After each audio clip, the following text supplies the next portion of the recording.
अभी मैं मौजूद हूँ दिल्ली के सरस्वती विहार इलाके में। यहाँ पर एक तुलसी आयुर्वेदिक एंड योगा सेंटर है और हम यहाँ पर इसलिए आए हैं क्योंकि अभी हाल ही में सेंट्रल गवर्नमेंट हेल्थ स्कीम के तहत केंद्र सरकार ने आयुर्वेदा से जो डिजीज़ की जो उपचार होते हैं उसके लिए एक पैनल का गठन किया गया है, जिसमें दिल्ली एनसीआर में 8 सेंटर्स को उन्होंने पैनल में शामिल किया है जो आयुर्वेदा से जुड़े इलाज करेंगे, जिसमें केंद्र सरकार के जो अधिकारी हैं, जो केंद्र सरकार के तहत काम कर चुके हैं, जो रिटायर हो चुके हैं, जो अभी भी मौजूदा दौर में काम कर रहे हैं, उनको यहाँ पर फ्री में इलाज की सुविधा दी जाएगी।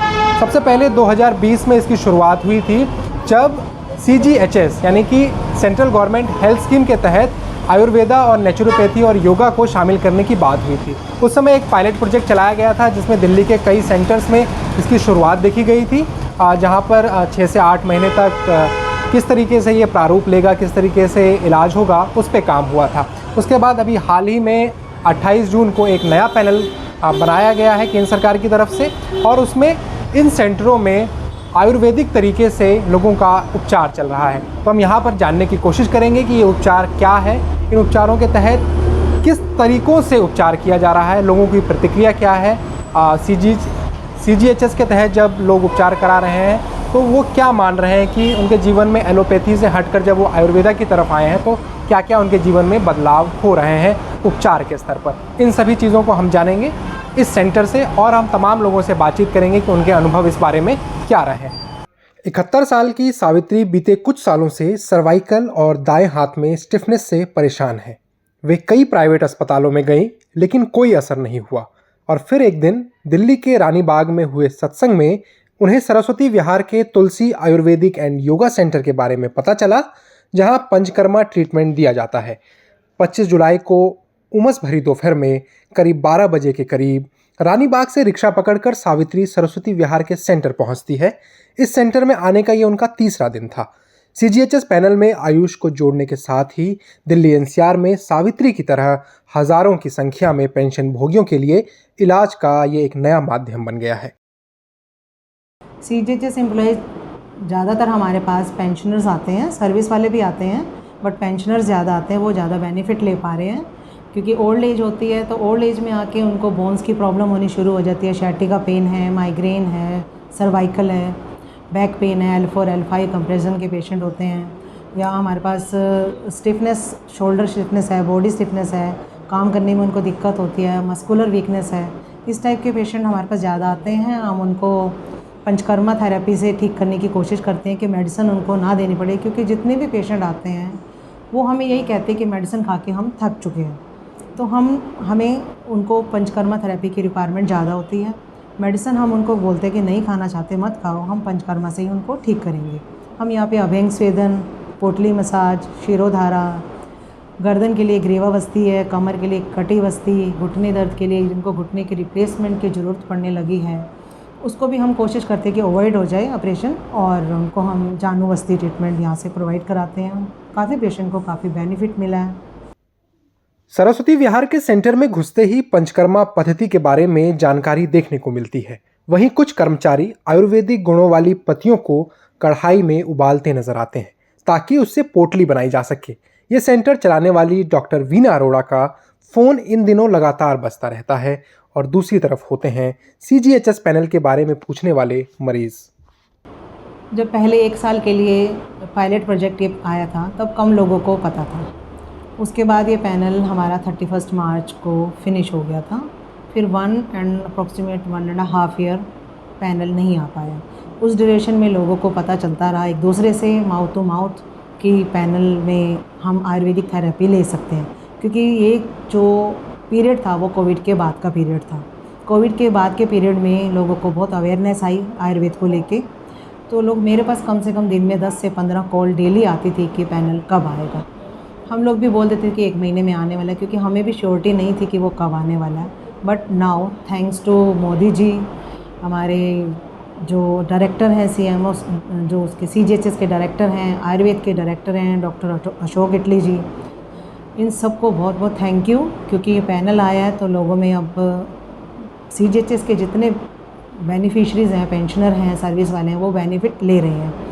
15 डेज़ में ही हमारे पास अप्रॉक्सीमेट 100 पेशेंट आ गया है जिनको ये बेनिफिट हम दे रहे हैं कि यहाँ आने से हमको बहुत फ़ायदा है।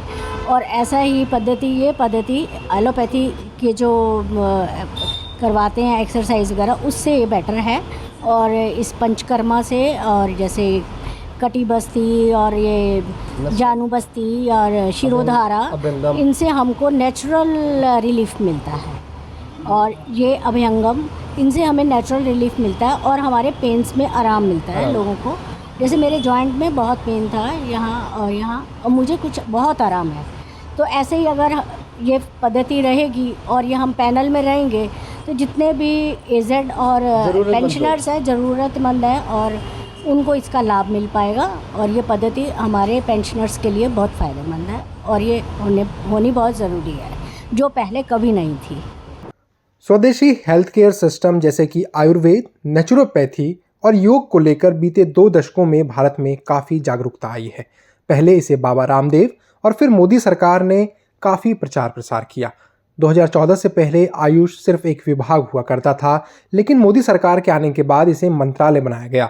साथ ही कोविड के दौरान भी घर घर में आयुर्वेदिक उपचार पर काफ़ी जोर दिया गया। हमारा आयुर्वेद हजारों वर्षों की परंपरा,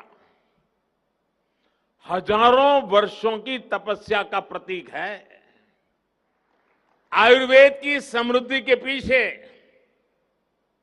एक मुख्य कारण उसका ओपन सोर्स मॉडल रहा है। आज डिजिटल वर्ल्ड में ओपन सोर्स की बड़ी चर्चा होती है और कुछ लोग ये मानते हैं ये इन्हीं की खोज है। उन्हें मालूम नहीं है इस मिट्टी में हजारों साल से इस ओपन सोर्स की परंपरा रही है और आयुर्वेद पूरी तरह उस ओपन सोर्स परंपरा से ही विकसित हुआ है। जिस युग में जिसको लगा, जिसने पाया, जोड़ता गया। यानी एक प्रकार से आयुर्वेद विकास की मूवमेंट हजारों साल से चल रही है। नई नई चीजें जुड़ती गई हैं, बंधन नहीं है। नए विचारों को उसमें स्वागत होता है। समय के साथ अलग अलग विद्वानों के अनुभव, उनके अध्ययन ने आयुर्वेद को और मजबूत किया।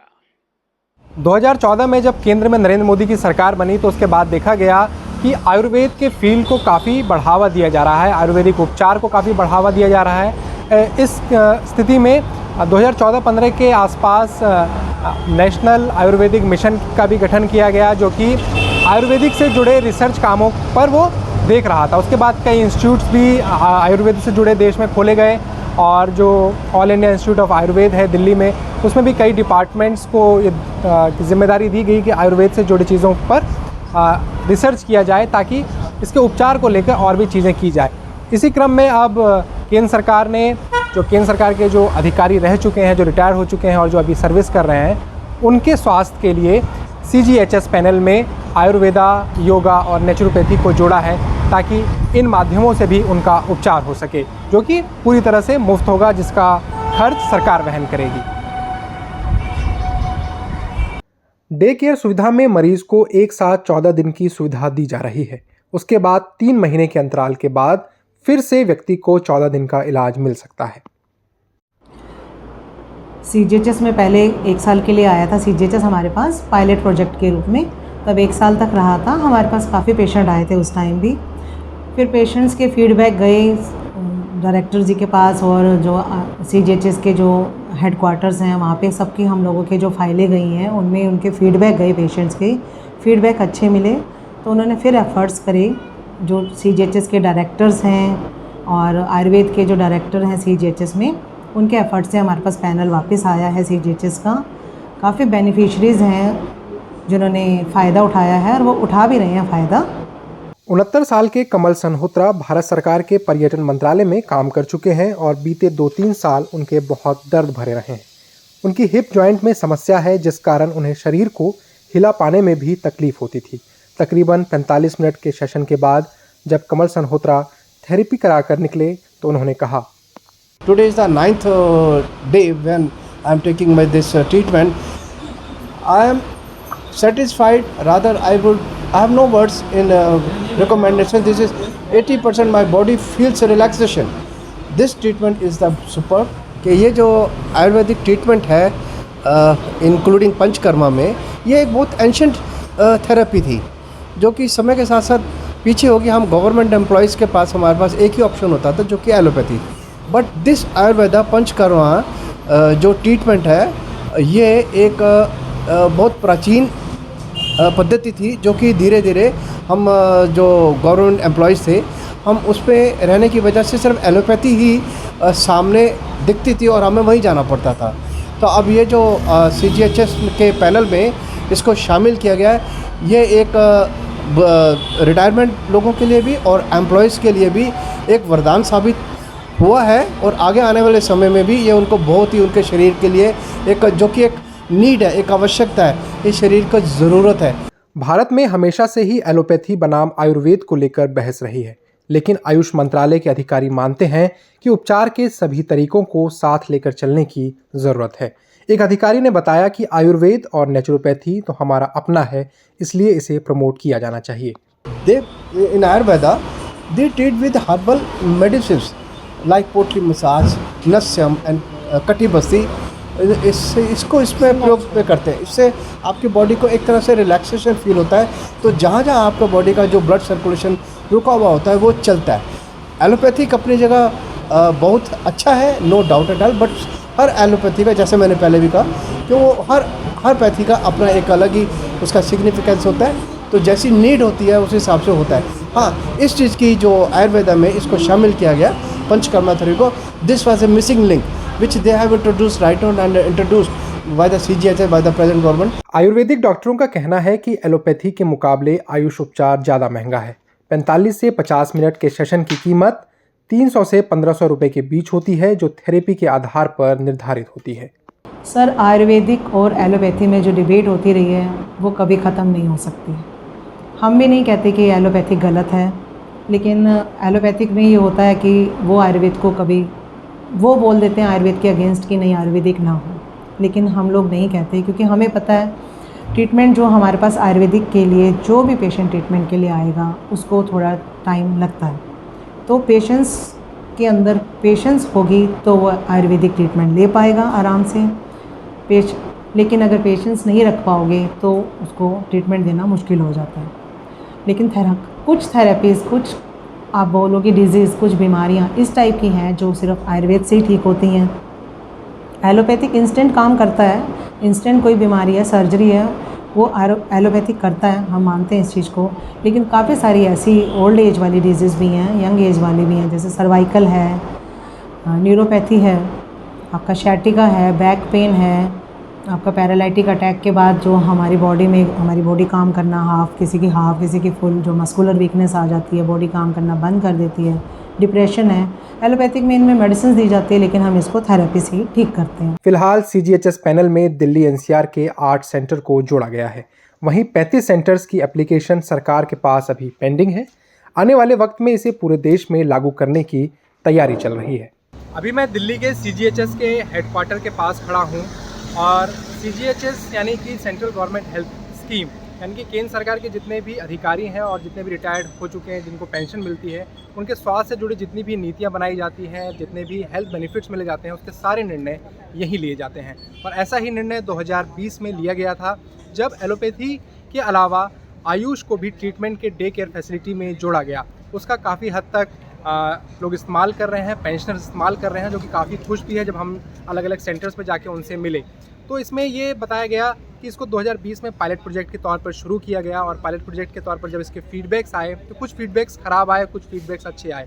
ख़राब फीडबैक्स को ठीक करने के लिए NABH जो है उससे एक्रेडिटेशन सेंटर्स को मिला, जिसके बाद 28 जून को इस साल एक नया नोटिफिकेशन निकाला गया जिसमें 8 सेंटर्स को मंजूरी दी गई डे केयर फैसिलिटी के लिए आयुष में।